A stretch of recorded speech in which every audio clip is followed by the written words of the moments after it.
Okay, we're gonna do another generator video here.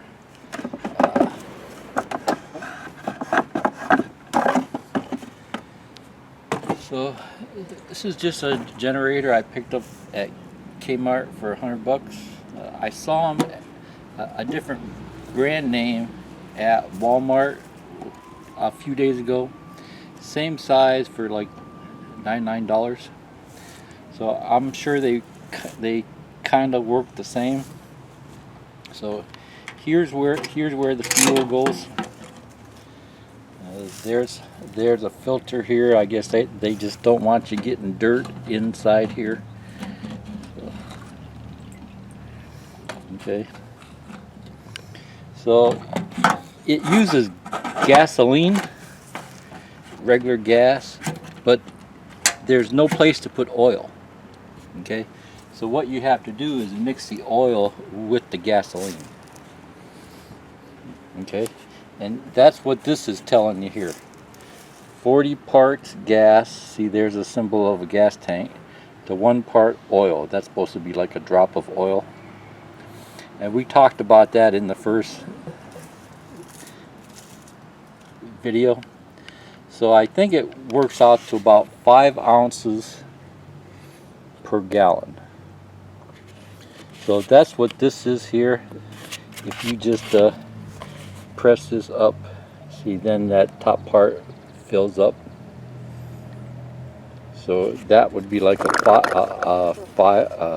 that's 3 ounces there. So that's just an easy way to measure it. And you see it's just 2-cycle oil. I was at Walmart a few nights ago and I talked to the fellow there, and he said this 2-cycle oil will work great. He said better because it's got like additives in it. So this one was $5 just for that little thing. This one's a whole gallon for like $12. So that's really cheap compared to this. So it's nice to have one of these because you get the mixer or the measuring thing on it. Then here I wrote mix with gas for chainsaws, 3.2 ounce and 1 gallon of gas. Well, that was for chainsaw. But we're also using it on the generators.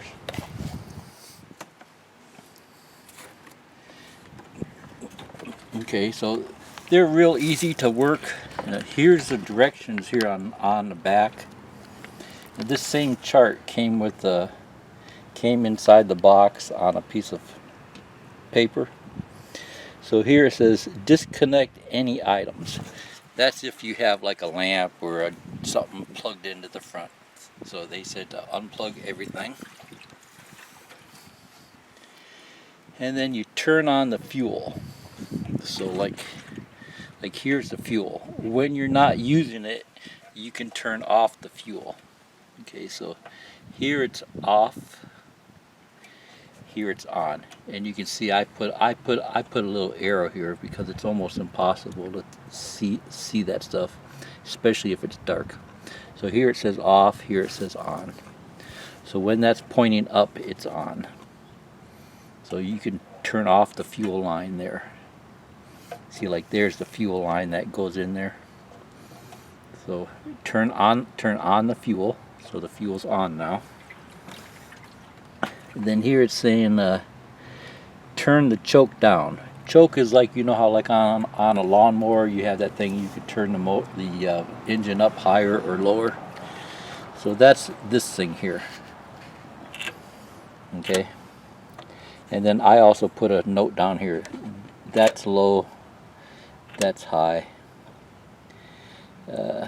My experience is it didn't really want to start when it was down here though. So okay, but they're saying turn it on low,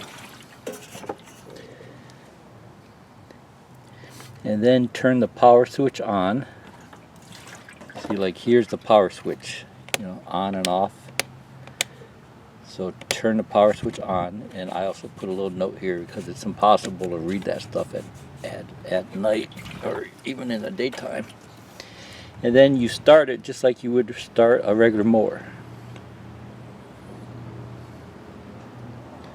And then move the choke up so it runs a little faster. Okay, so I built this thing because when this is down on the ground, you know, it's almost impossible to reach down there and try and start it, you know. So this here is just a piece of flat wood, and I made these angles here so that fits around the edge of the picnic table here, and then a flat piece of wood in the front that holds it in place. Okay. I hope I got it. Okay, so just to go over that again here. Okay. Okay, so this is just a flat piece of wood, and then I got these two angles here, and that's enough space to go around the 2x4s here. Got screws here, screws here. Flat piece of wood in the front, flat piece of wood to help hold it down here. So. But what do you do if you don't have a picnic table? Well then, you have to invent something else. Right. So then you can just put that on here. And then I also put these little things in here so you can put a bungee cord on here. So this is real hard to get on here though. Probably need a bigger bungee cord here.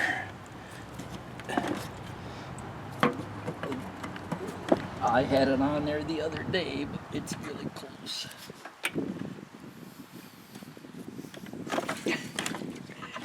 Yeah, this one's just a little short.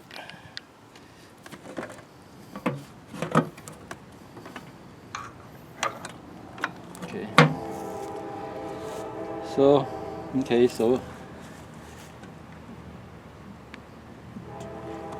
fuel's on, motor's on, choke is down, and then you just pull it to start it. And then these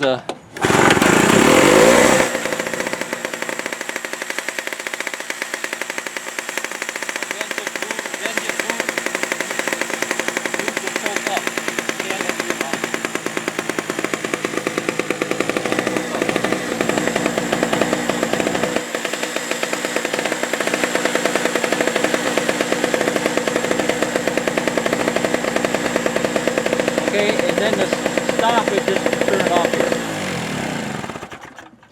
Now, lots of times these small motors don't start. They're a real pain to start. So just get some regular starting fluid for like a car. In the old days, you'd spray those into the carburetor. And this is how I had to get it started a couple days ago. Just spray a little bit in that little hole here. Okay, so just spray a little bit in there, and then it just starts easier.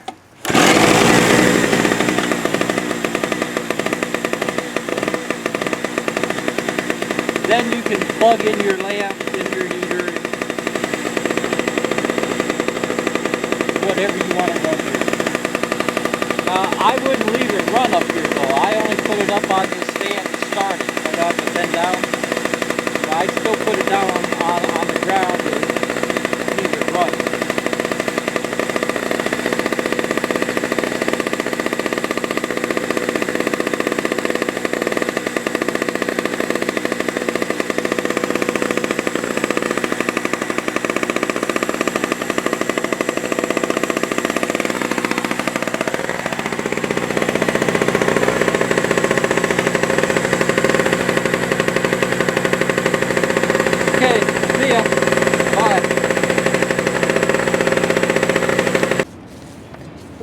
what I did for the fuel is I just put a gallon of gas in here and then put 5 ounces of oil inside here.